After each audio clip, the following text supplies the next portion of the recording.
What's the most unexplainable thing a guest said that gave everyone chills? I was running so fast my lungs felt like they were set on fire. The corridor lights blinked in and out, casting frantic shadows on the walls. My sneakers skidded over shards of broken glass, and with every step, a dull crunch echoed in the stale air. There was a metallic electric tang on my tongue, like the aftermath of lightning. I barely registered that my hands were shaking so violently my phone nearly slipped from my grip. I kept telling myself to dial 911, but the screen stayed black, refusing to pick up any signal. That's when I spotted the silhouette of a woman, no, a girl maybe, leaning against the far wall under the flickering emergency light.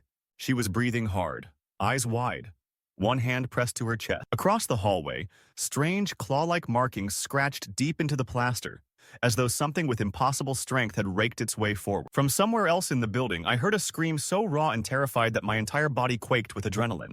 And then, before the overhead light died for good, a voice, so quiet I almost missed it, whispered, "They've been coming here for centuries, and tonight they won't leave alone." The power cut out completely, plunging us into darkness, and my heart hammered like it would explode.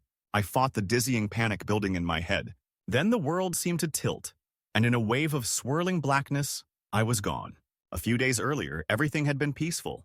The Sunrise Pines Lodge looked downright picturesque that morning. Sunbeams filtered in through floor-to-ceiling windows, cutting across the polished hardwood lobby floors. The smell of coffee and cinnamon rolls lingered in the air, courtesy of Marcia, our resident baker. She'd come in early to prepare breakfast for the weekend guests. I'd greeted her with a nod before clocking in. "I'm Alex, by the way, front desk manager at this cozy little place tucked away in the hills of Vermont. Or at least it was cozy until things took a turn I still can't completely explain. Anyway, I remember running my daily checklist in the front office, verifying reservations for the day. My boss, Mr. Jacobs, Thomas Jacobs, was in the back room, humming old rock tunes under his breath as he sorted some paperwork. He's in his late 50s, burly, with a kind face and a fatherly demeanor. Sunrise Pines Lodge was basically his baby. He'd owned it for almost 20 years, pouring his heart into every inch of the property. Sure, it needed a few updates, especially with the ancient wiring and the rickety boiler system, but people loved its rustic charm. It was the kind of place where families came to escape the city, where couples sought romantic getaways, and where the older crowd liked to settle in for a serene weekend of reading by the fireplace or strolling through the pine woods out back. That morning, we had a handful of guests milling around in the common area. I spotted Kevin and Laura Myers, a young married couple from Texas.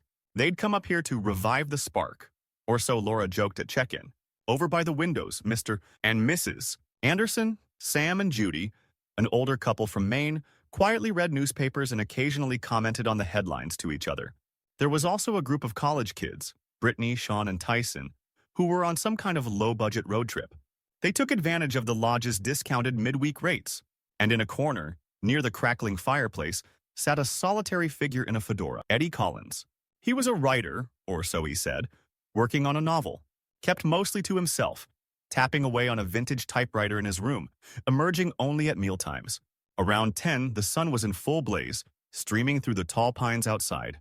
A few folks were finishing breakfast in the little dining area. I was at the front desk, updating the ledger, when I noticed Ms. Delgado, our housekeeper, scurrying toward. She looked spooked, eyes wide. "Alex," she whispered, glancing over her shoulder. "There was a noise in room 207 last night. You know no one's staying there yet, right?" I shrugged.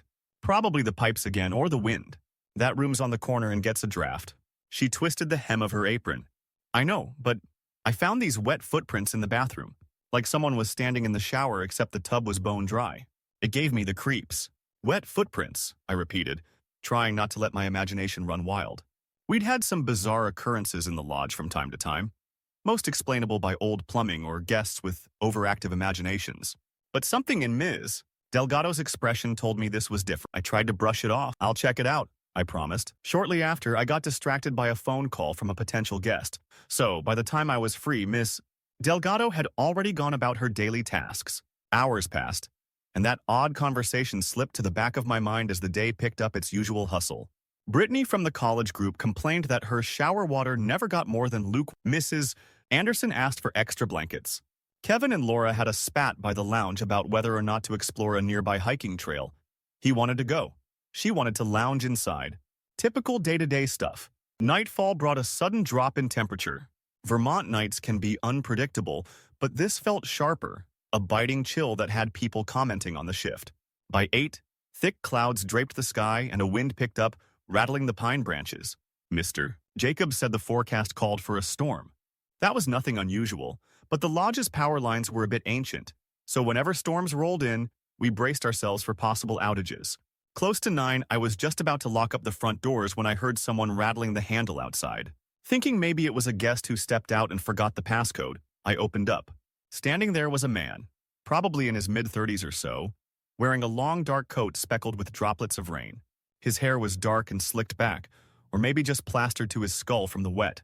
His eyes were intense, a light, almost grayish blue that seemed to pierce right through me. "Evening," I said, trying to keep my tone polite, though something in my gut twisted. "Are you checking in?" He nodded slowly, water dripping from the edges of his coat onto the doormat. Lightning flashed somewhere behind him, highlighting the edges of his silhouette. He didn't have any luggage that I could see. "Come in," I gestured, stepping aside. "Let me, just check if we have an available room." I walked behind the front desk, feeling the weight of his gaze trailing. Usually I'd ask for ID, credit card, the standard procedure. But the moment he stepped inside, the air seemed to drop in temperature by at least 10 degrees. My breath caught. The overhead chandelier flickered. I couldn't shake the sense of dread? Fear? I tried to swallow it down. "So," I began, turning the guest registry toward him, "I have a single available on the second floor. It's not the biggest, but it's quiet." He placed a hand on the registry, but instead of filling it out, he stared at me, unblinking, unwavering. "I don't need quiet," he said in a low voice. "I need to be here." Sure, that's fine." I forced a little laugh. "It's $120 a night plus tax." Slowly, he took the pen, scrawled something in the register. My eyes flicked to see the name, Harold Evans. The handwriting was sharp, angular. I asked for a phone number. He just shrugged. Tension prickled along the back of my neck. My reflection in the desk's glossy surface looked paler than usual. "You paying by card?" Harold, if that was his real name, reached into his coat and pulled out a crumpled wad of bills. "Cash." He dropped them on the counter. The overhead light flickered again, prompting me to cast a quick glance upward. Lightning cracked outside. The lodge's front windows rattled. Then the man said quietly, "There's something in these walls that's older than the foundation. Something hungry." My mouth went dry. He said it so calmly as if making a mundane observation about the weather. I literally felt goosebumps crawl up my arms. I forced a dry chuckle. "Excuse me?" He didn't elaborate, just stared. Then he added, "You'll hear it soon." Nervous, I pretended to count his money. "Right," I managed. "Your room is on the second floor, number 209. Stairs are just past the lounge." He scooped up the key without another word and disappeared around the corner. The space seemed to warm a few degrees the moment he left. I caught sight of Ms. Delgado lurking at the far end of the lobby, her expression uneasy. She must have overheard. I locked the doors for real this time. In my chest, I felt that jittery staccato of a rising panic. It was just a weird guest, I told myself. People pass through all the time, and some of them say bizarre things. But that look in his eyes, I couldn't shake it. An hour later, most of the guests were in their rooms. The wind was howling, and the forecast predicted a nasty thunderstorm well into the night. I made my usual rounds, checking that windows were secured. The entire time, I felt like I was being watched. Shadows seemed to stretch in the corners of the corridors in ways that made no sense. At one point, I could have sworn I heard footsteps behind me. Light, almost delicate steps. But every time I turned, there was nothing. It was going to be a long night. Around midnight, the storm broke with full force. Thunder that shook the lodge, lightning that lit up the pines. That's also when the lights flickered ominously. As I made my way through the second-floor hall, I glanced at room 209.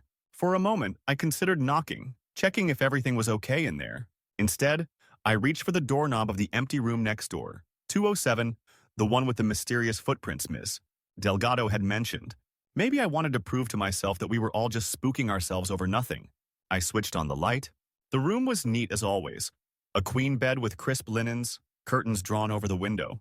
I went to the bath. At first glance, it was spotless. No footprints. I almost exhaled in relief until I saw it in the mirror. A half-smudged handprint, as if someone pressed their wet hand against the glass, then swiped downward. My scalp prickled.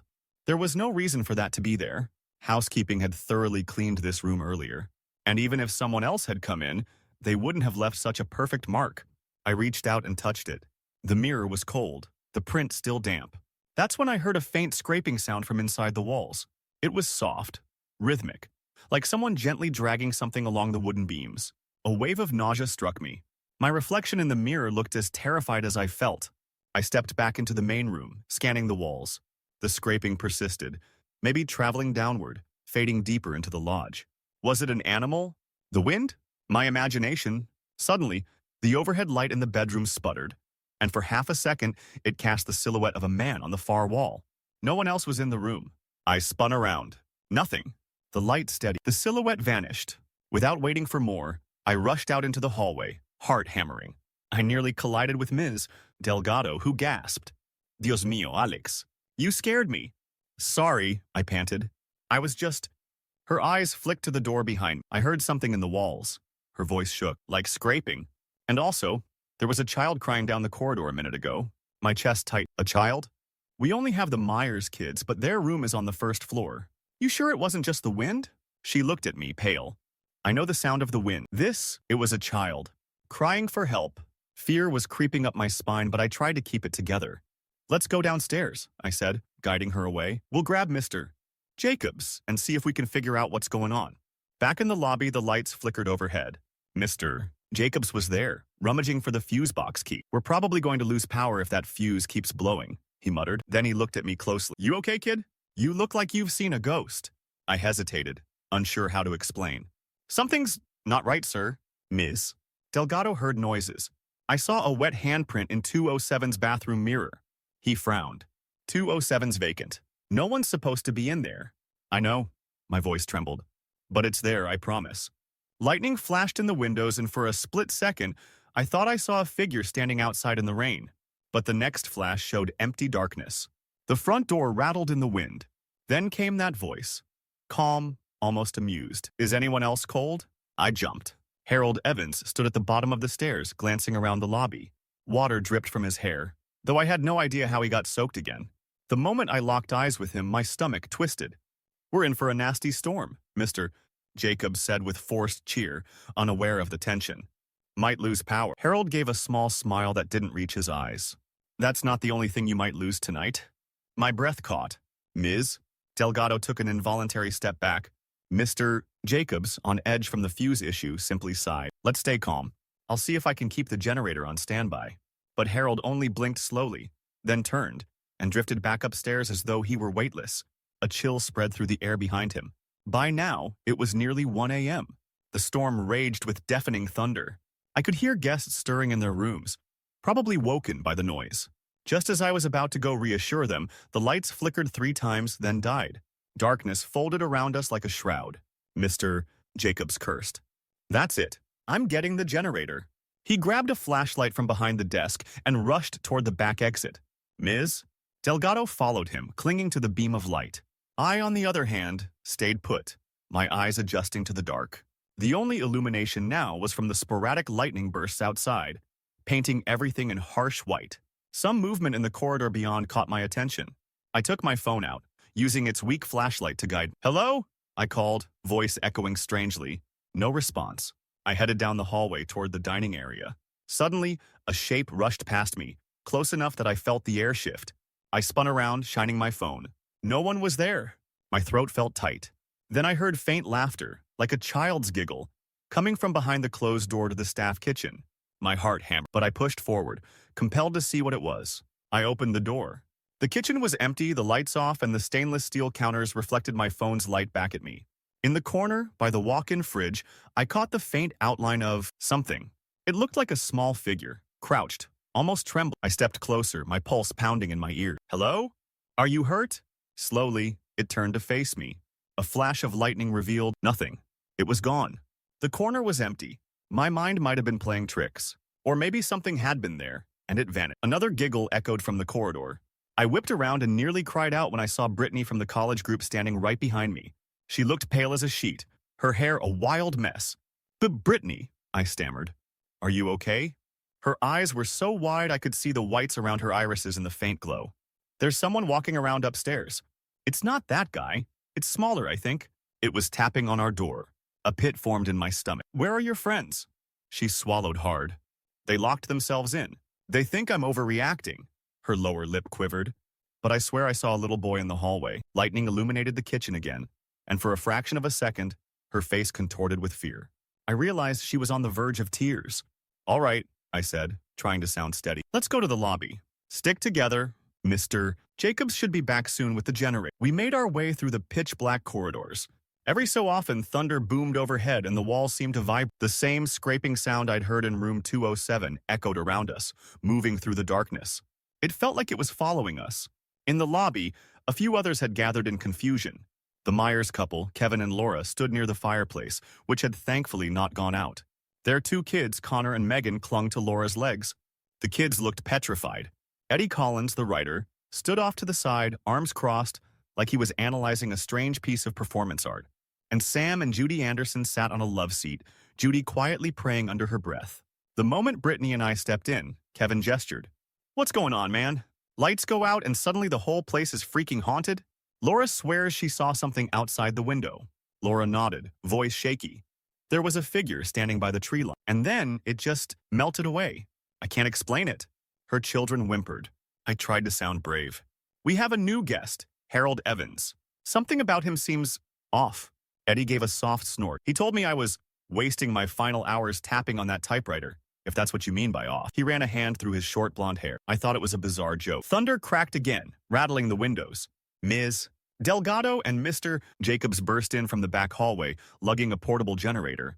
The flicker of lightning revealed the worry etched into Mr. Jacobs's face. "Damn thing won't start properly," he said, setting it down. "Could be a wiring issue.